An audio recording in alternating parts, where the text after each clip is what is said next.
Lijep pozdrav štovani gledatelji, dobro nam došli. Budite večeras sa nama i budite bez nostalgije. Da budete bez nostalgije pomoće vam moji gosti. Zapravo moj gost i gosti mog gosta. Moj gost je gospodin Mario Đuranec, najstariji tenor i operni pjevač u Hrvatskoj. Gospodine Đuranec, dobrodošli. Hvala lijepa. Gosti moga gosta su gospođa Ines Donat, sopran, i gospodin Marijan Puškarić, bariton. Dobro večer i vama. Dobro večer. Mog gosta je vrlo teško opisati i reći sve o njemu. Zato će nam večeras trebati jako puno vremena, a mi da ga malo skratimo, napravili smo jedan prilog koji će vam prije nas dosta toga reći. Molim režiju da pusti prilog.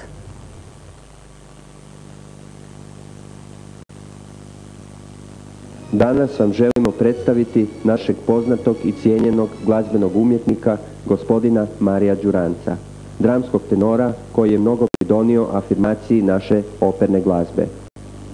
Gospodin Mario Đuranec ima iza sebe dug, bogat i aktivan životni put kao prvak mnogih naših i stranih opernih kuća, a posebno kao pedagog i odgojitelj novih generacija svoje glazbene struke. Odlikovao se osobinama snažnog i ugodnog glasa koji je primjenjivao u izvedbama stranih i domaćih opernih arija. Zbog takovih iznimnih muzikalnih, pjevačkih i glumačkih svojstava osobito je cijenjen u glazbeno-umjetničkim vodama. Uočili su to mnogi naši, a i strani kritičari, dirigenti i redatelji. U njegovom sjećanju ostao je čitav niz premijera i repriza opernog repertoara unutar kojeg je ostvario više od 30-ak glavnih uloga.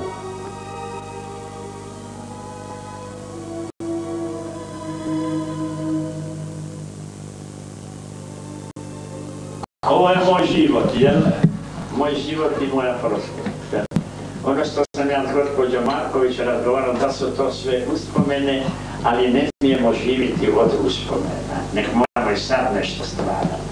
Ovo je plakat kojega sam ja u Leningradu, onda je bio još Leningrad. Sada je Peterburg. Oni su mene pozvali, ja sam tamo držao predavanja u Ministarstvu kulture. To je bio institut za jezik, govor, muziku i film. Tamo sam držao profesorima, a u Akademiji znanosti i umjetnosti sam imao 3 koncerta i tamo sam nekim đacima predavao. Na Akademiji znanosti. Imam zato sve dokaze i zvali su me još na 2 mjeseca, nažalost sve je srušio rad. Usprkos godinama, njegova umjetnička snaga, životna energija i vitalnost i dalje ga motiviraju na stvaranje i predani rad. Tako u odgoju mladih umjetnika prenosi svoje bogato znanje i iskustvo koje će ih uputiti u tajne glazbene umjetnosti.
Prvi tjednik Teen generacije. Svaki četvrtak na svim kioscima. Dobar glas je za sve generacije. Evo smo tako imali jednu mladilačku reklamu poslije onoga što se zove Dobar glas. Gospodine Đuranec, evo da krenemo nekako ipak od početka. Vi počećete iz jedne obitelji koja je zbilja voljela, imala rad glazbu, da tako kažem. Pa svakako u mojoj se obitelji naime ja od malih noga se muziciralo. Ono što sam govorio i u mojoj knjizi, moj otac je svirao violinu, jasno bio ljubitelj muzike i umjetnosti uopće i tako je odgajao svoju djecu, dao nas je sve školovati. Jel te moja sestra Gita Đuranec počela učiti pjevanje u Petrinji kod profesorice Stahuljak. Ja sam počeo učiti violinu, a oba dve sestre su učile i klavir, dok je Gita učila pjevanje. I sad je bila duga priča o tomu kako je, ali svakako je ona imala jedan prekrasan glas, tako da je bila i zapravo od 1933. već prvakinja Zagrebačke opere. Vi sami ste prošli zbilja onako jedan temeljit put educiranja u glazbi.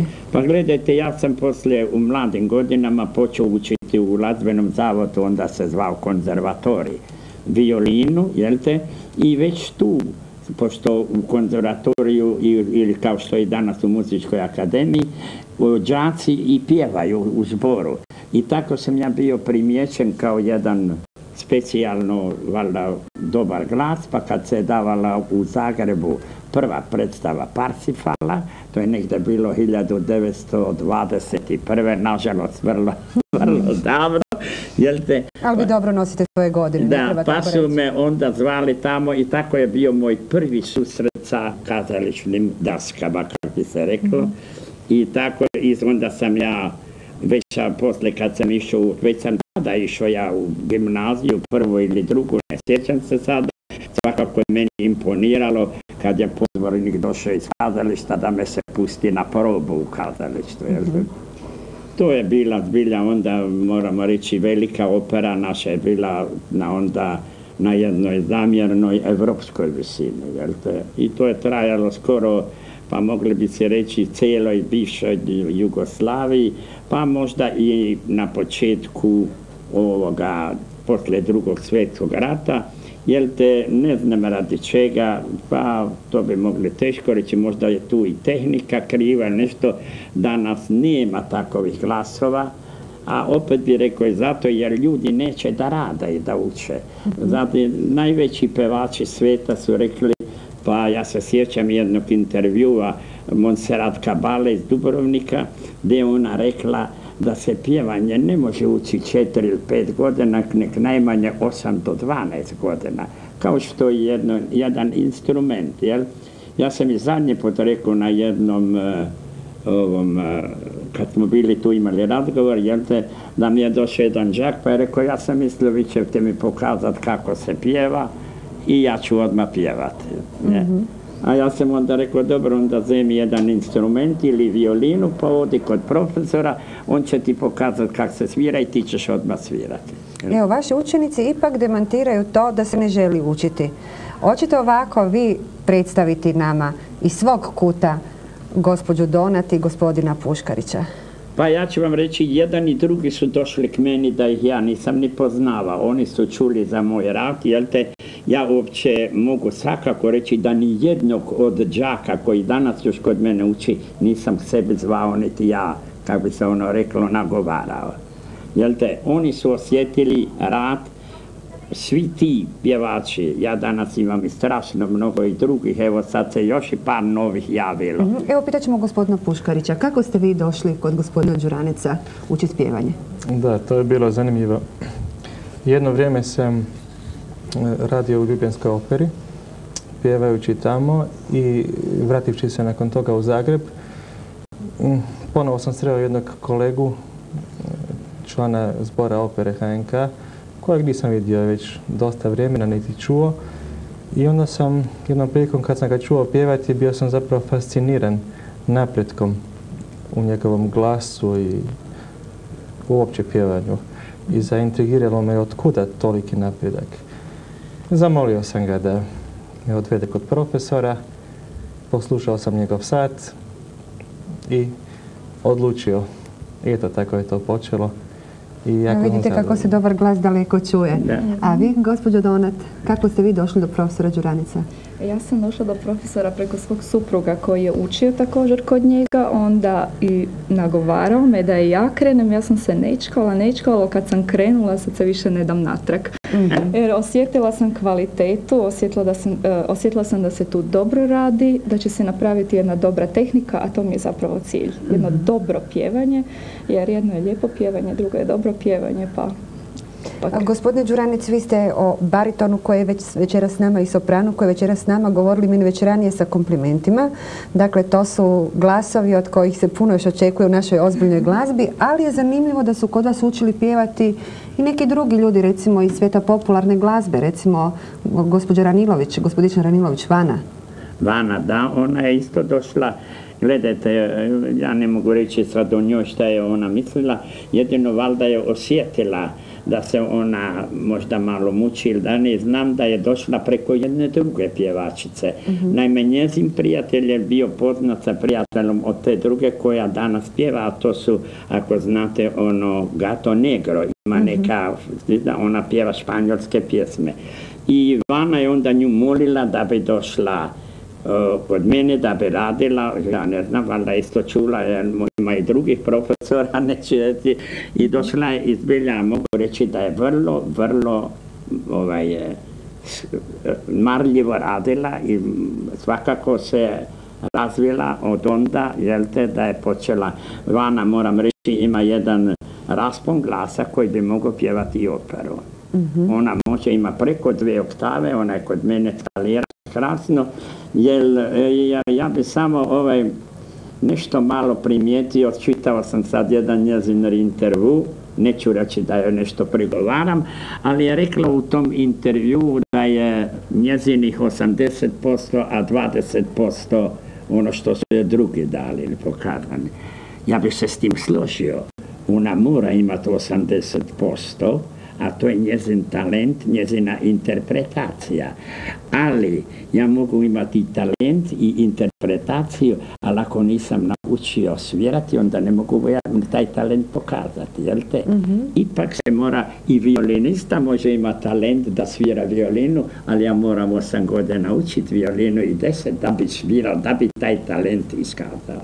I onda ćemo se malo vratiti u vašu prošlost sada. Da. Idemo na ono kada ste prije dobili angažman u Beču nego u Zagrebu.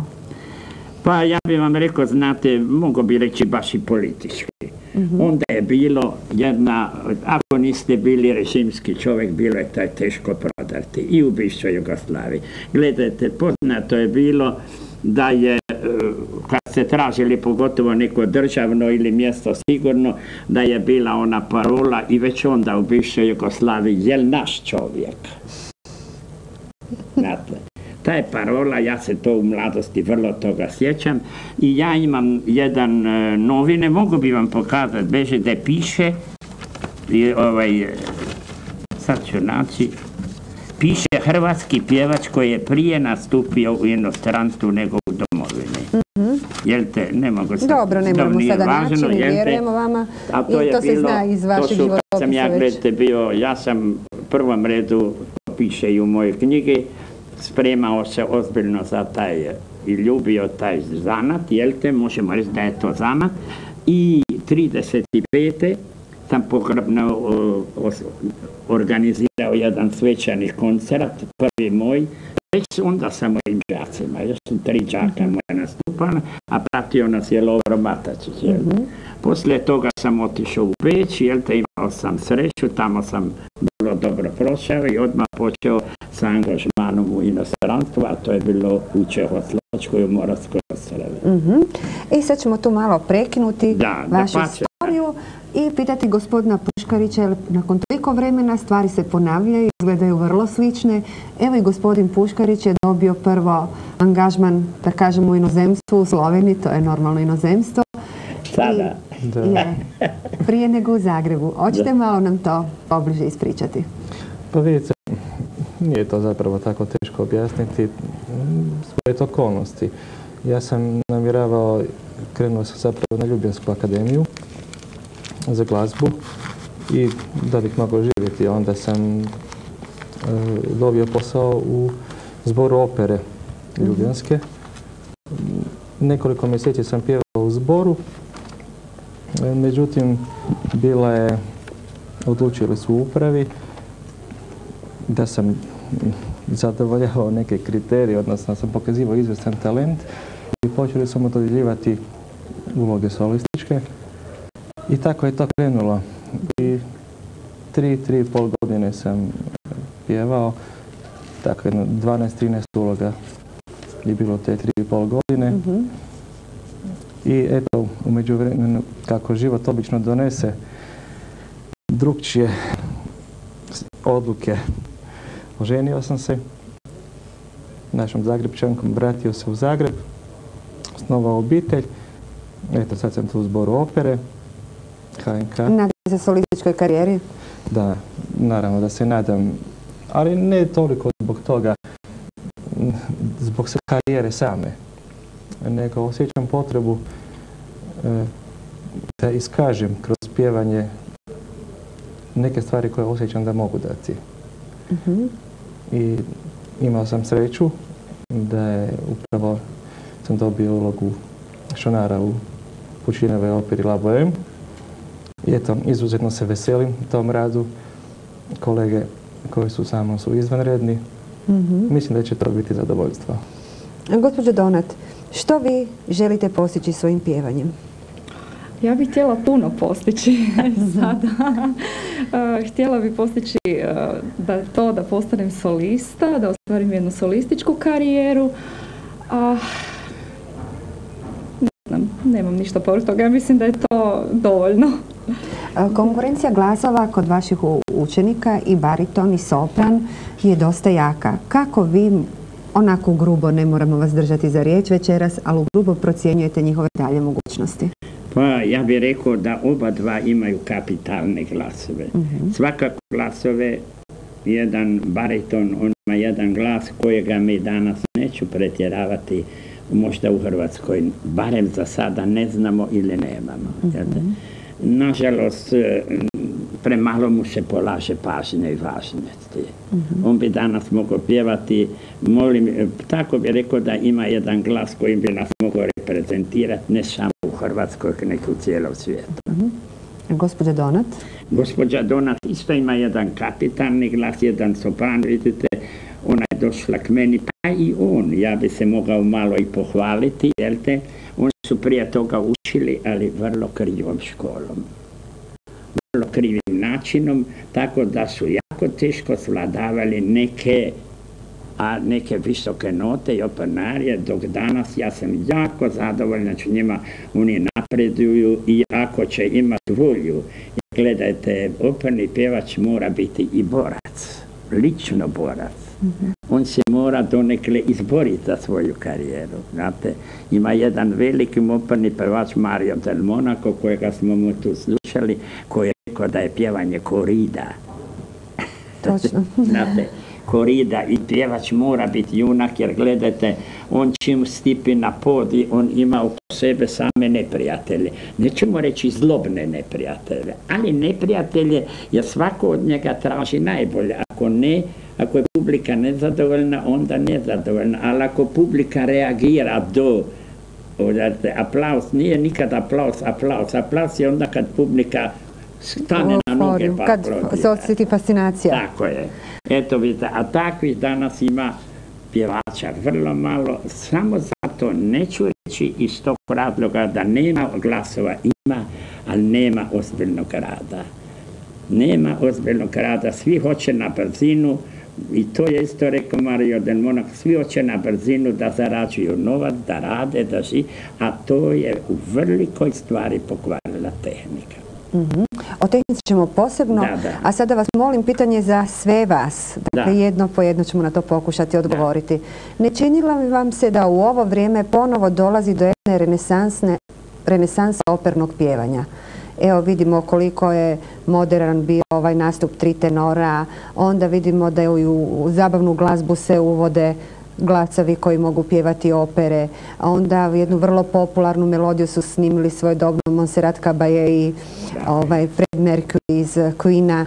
Evo i kod nas naš magazin ide u Europu sa operskom pjevačicom. Činilo vam se da je ovo vrijeme ponovo jedno vrijeme renesansa opernog pjevanja? Pa ja sam uvjeren da će se to jedno vrijeme sasvim vratiti. Gledajte, ja kad sam bio mlad, bilo je onda, kako bih rekao, neka moda šlagera.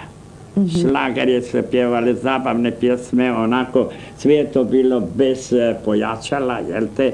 Jer i onda, kad sam ja bio mlad, ja sam pjevao na svim kupalištama u Dalmaciji, ali ste morali imati glas, jer nije bilo niti pojačala, bio je orkestar i od orkestra ste pjevali obični orkestar, bez ikakvih pojačala.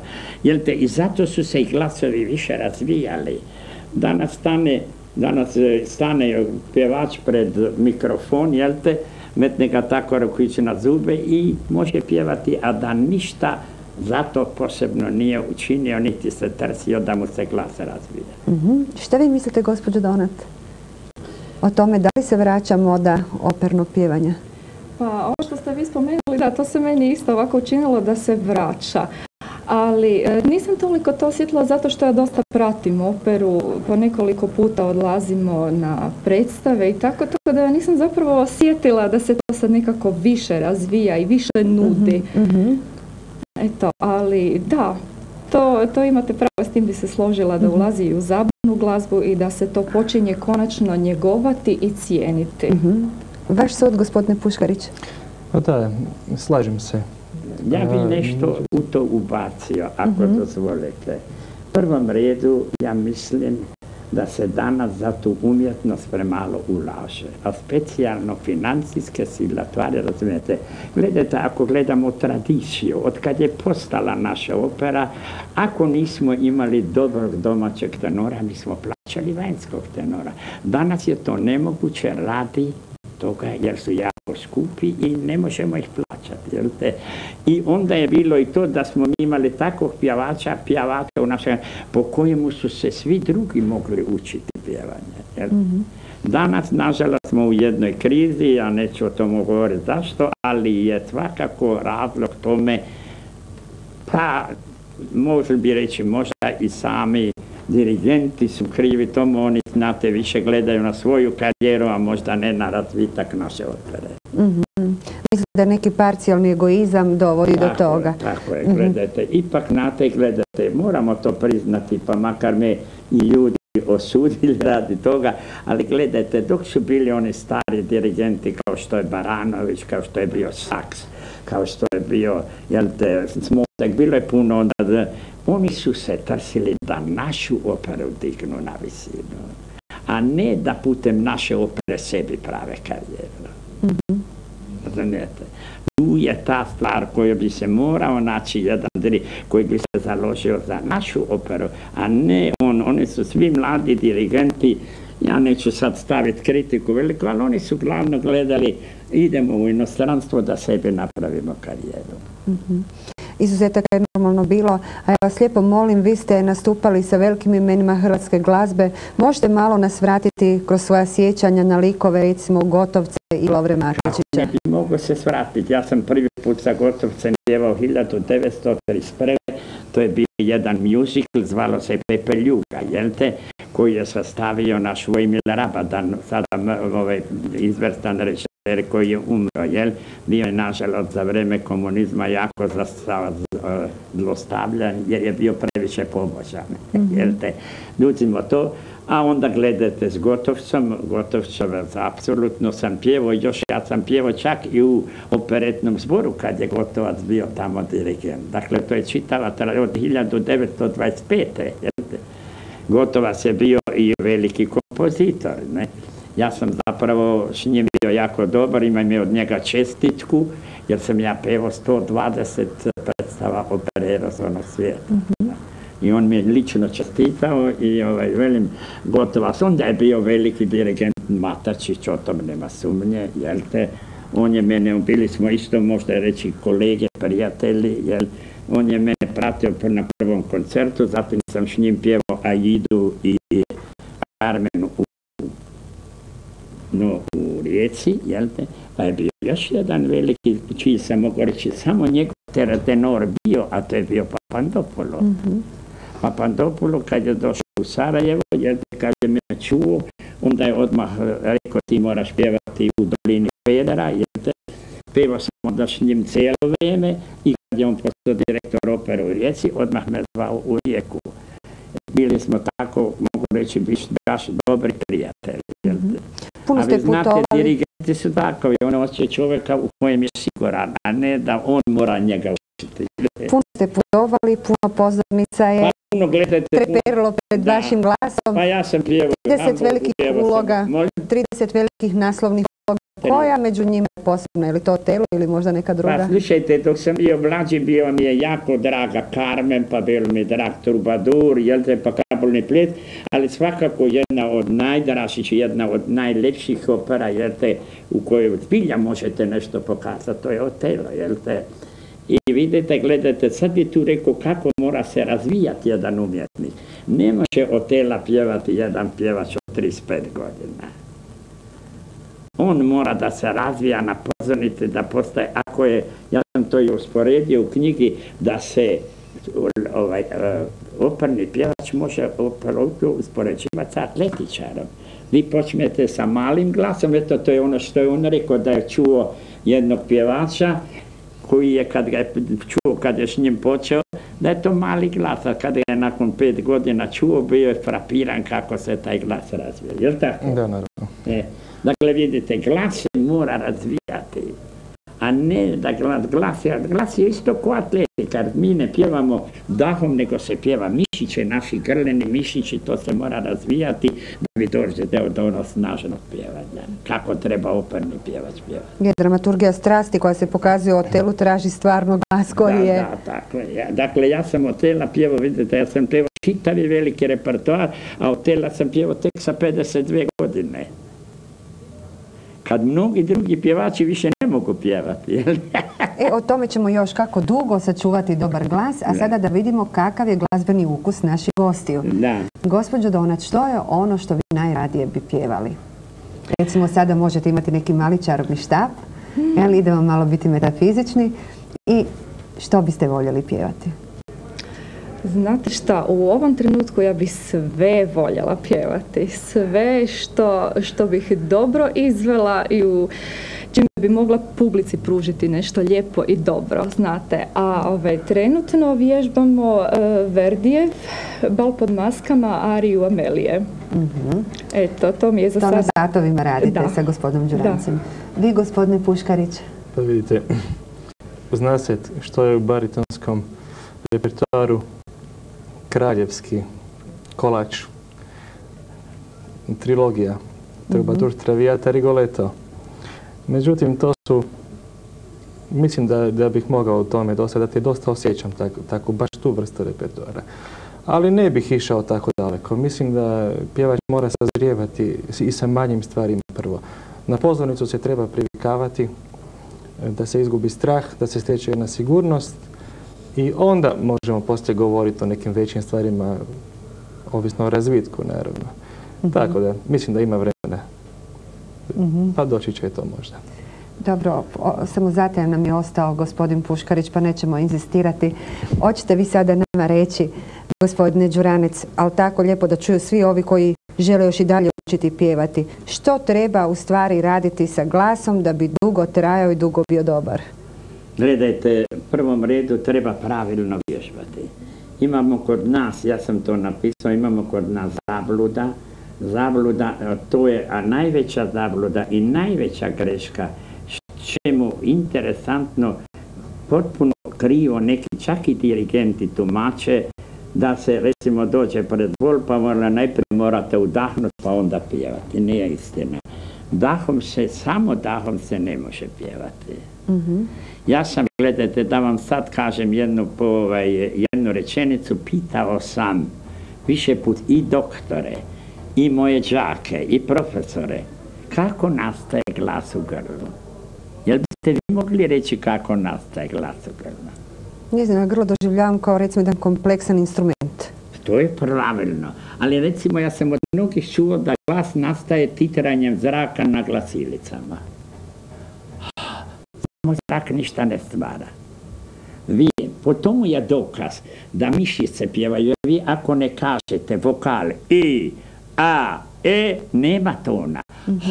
Ovako nema tona. I vibriranje mišića postižete? Nema, bez mišića, bez mozga, bez nervusa rekurenca u kojem piše u moj knjigu, koje prenosi nalog usta da izgovaramo, zato imamo onaj glasoviti izreku Šercera, doktora Šercera, koji je rekao da između govora i pjevanja nema bitne ni oficijelne razlike. Samo je ton dulje zadržan i intonativno drugti kaže. To u prenosu iz mozga. Direktno mozak, molim vas, ne možemo mi, kad bi jedan je čak profesor takvu bedastoću rekao da ima 2 centra u mozgu. Ako bi imalo 2 centra, jedno za pjevanje, jedno za govor, onda bi mi mogli pjevati bez da govorimo. Vi ste napisali traktat o pedagogiji umjetničkog pjevanja. Jeste. I na temelju tog traktata sam bio pozvan u Rusiju. Od Ministarstva kulture i prosvete Leningrada. Možemo to pokazati našim gledateljima da vide. Da.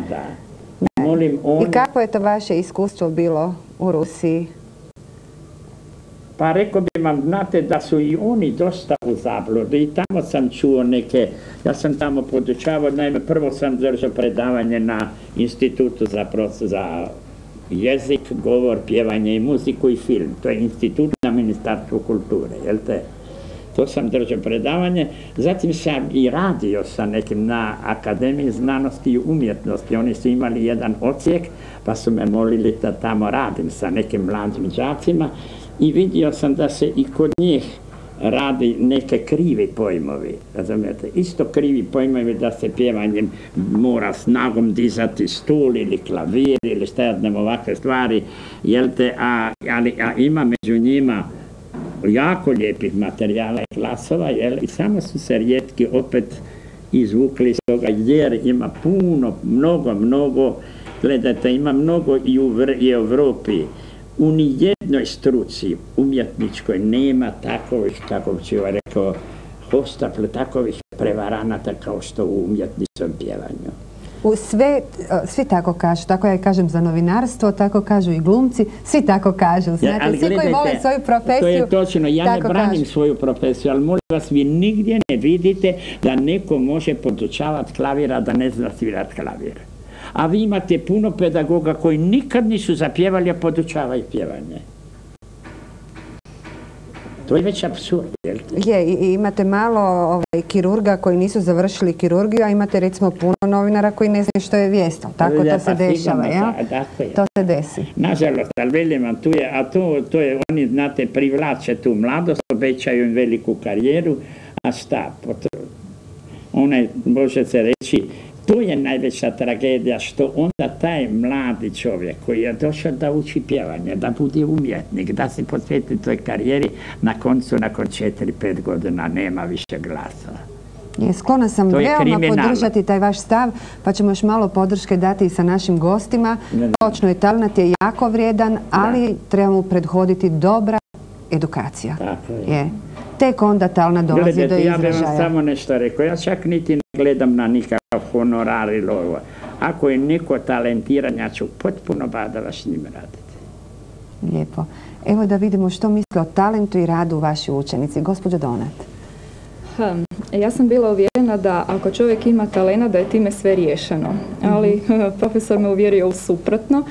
Isto tako sam mislila kao jedan moj pjevački kolega da će biti dovoljno manje vremena da se nauči pjevati.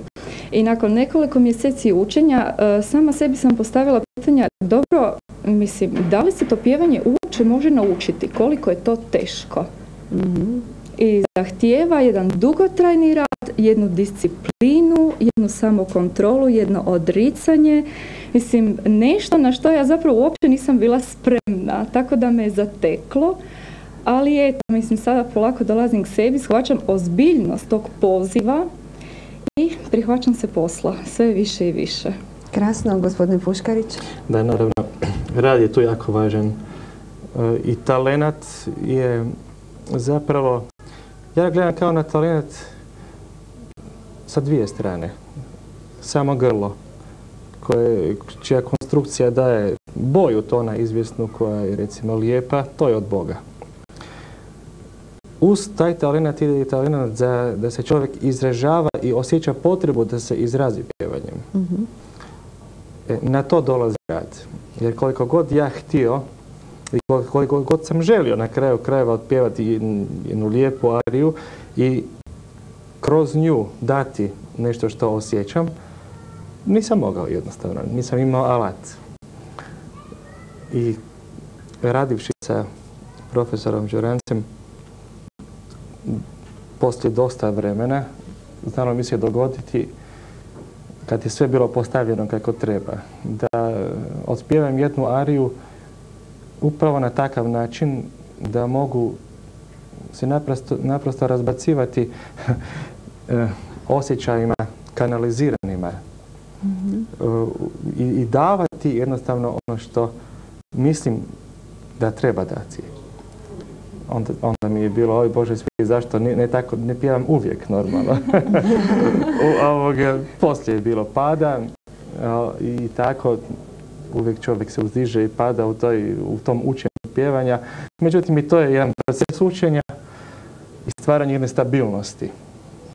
Jer veliki pjevači nisu samo oni koji mogu jako dobro nešto otpjevati, nego oni koji dugo vremena mogu držati jedan nivo kvalitete.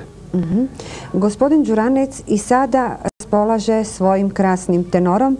Nažalost, štovani gledatelji, željeli smo večeras da to čujete uživo, ali zbog toga što moramo biti u našem studiju 2 umjesto u nekom od drugih studija OTV-a, nemamo mogućnost da tu bude glasovir, pa to nećemo moći napraviti, ali evo, ovo je prilika da nam gospodin Đuranec kaže kako je on uspio 80 godina, sačuvati svoj tenor.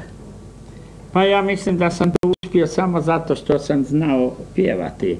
Gledajte, ja sam jako mnogo predstava pjevao, bilo je čak samo, da vam rečem jedan primjer, jelte, kad smo počeli sa kazalištem u Splitu, to je bilo 1945. godine, tamo čisto u jesen, jelte, poslije rata. Ja sam bio onda organizator, malo sam pomogao u organizaciji, bio sam prvi tenor Splita. Mi smo onda, gledajte, otpjevali u godinu i pol dana 9 premijera. 9 premijera, a to je jako puno. Nek ste svaku premijeru otpjevali 10 puta, to je skoro 90 predstava, jel te? A otpjevali smo, onda je trebalo, bila je takva stvar, onda je publiki trebalo svaki mjesec, 2 mjeseca, 3 dati novu stvar. Pogotovo u jednom manjem gradu, jel te? Split je manji grad i publika kad čuje dosta da je 50 predstava, čula je cijeli grad. I onda je trebalo tako jednim velikim tempom raditi i velim, a tu se, velite, osjeća ako vi posle jedna predstave ili 2 ostanete promukli ili malo vas boli, onda ne znate pjevati, ne rabite. Vidite, ima jedan slučaj... Mora se s lakoćom pjevati. Molim? Mora se znači sa lakoćom pjevati. Morate znati tehnički pjevati. Ne može se reći da je pjevanje lakoćom, ne. Pjevanje ima jedan veliki napor, ali pjevanje nema snagu ili jednu da vas boli grlo. Napor je u koncentraciji i u tehničkim radnjama. Vi morate znati otvoriti usta, naime što je najvažnije, naš organ je duhački instrument. I vi morate iz vaših usta napraviti jedan duhački instrument, kao što je truba, kao što je klarineto, dole je tu. To kod vas može truba, kod mene trombo. Dole, a vi morate iz usne šupljine, iz šupljine nosne stvoriti trubu. I tu piše sve to u mojoj knjigi, jel te, velim vam lepo da na temelju te knjige sam zapravo bio pozvan u Rusiju, jel? I zato velim vam, to je jedna velika studija, a što je najvažnije, jedno mi je jedna naša odlična pevačica rekla, neću je spomenuti, kad sam je pokazivao način kako ja radim i kako mora sam pedagog znati pokazati đaku kad peva loši ton, da me imitirati ga onaj loši ton, da mu otpjeva i da mu otpjeva pravi ton. Onda može čak vidjeti razliku, a tam je pevačica rekla, ja to vi znate, a mi to mnogi ne znamo. Evo sad ćemo pitati vaše učenike koliko ste strog profesor. Ovo dok smo mi bili malo sa kamerama, vidjeli smo da nema tu labava, ali sad evo idemo. Nema. Ja bih odgovorila ovako. Ne bih htjela odgovoriti jer bi me odgovor mogao teretiti. Ja ću vam nešto reći iskreno, da se mnogi moji đaci više puta rasplaćaju. Jel te? Da. Jel mislite da i taj plač koristi malo da se Ne, rasplaće se od muke, što ne može. Što ne možemo, da. Hoćete vi muški to reći, gospodine Pušković? O, da. Vidite, profesor ne dopušta da se izrazimo ovako švindlanje. I često puta onaj sam ton s kojim sam ja bio savršeno zadovoljan, profesor nije bio zadovoljan sa time, ja to nisam mogao razumjeti. Međutim, kad mi je pokazao na meni kako zapravo to treba zvučati, onda sam ja bio iznenađen i vidio sam da je to stvarno istina. Zapravo je muka i strogost ta koja tjeranje na disciplinu. Na perfekcionizmu. Znate kako me zovu, znate kako su me tajno prozvali? Kako? Zmaji. Dobro, ali to će biti onaj sretni kineski zmaj, znate, to nije zmaj. Gledajte, zmaj sam, ja ću vam nešto reći. Nisam ja zmaj samo radi toga da njih ne. Ja patim kad nešto najde. Ja patim kad ne mogu od nečega stvoriti nešto i onda sam uzrojan i onda eksplodiram, znate, a eksplodiram najviše kad nema pažnje. Znate, kad nema pažnje, kad neko to radi, onda ja, a to je možda i moj temperament, znate, ima čak neki đaca koji to možda i nisu i teško podnašaju, ali glavno je kakva je svrha od toga svega. Jer ne možete vi neku dobru stvar šablonski raditi. Šablona nema kod umjetnosti. Ili je ono ili nije ono. A ja sam onaj koji svaki ton, oni znaju kad pjevaju ariju, pa dođe jedan ton koji ga svaka publika će propustiti. Ali ja čujem da on nije pravilan i da će on škoditi na daljnjem pjevanju, onda ga prekinem. Onda možda to nekima ide na živce i nije im to lako podnijeti. Evo, iako je profesor strogi zmaj, večeras je bio jako ugodan sugovornik i mi smo neosjetno potrošili vrijeme naše emisije bez nostalgije prema opernom pjevanju i sada ono pitanje bez kojeg se ne ide iz ove emisije, a to je, gospodine Đuranec, da vratite životni sat negdje na neke godine svoje mladosti, da je pred vama cijeli životni put, da li biste ga prošli na ovaj način?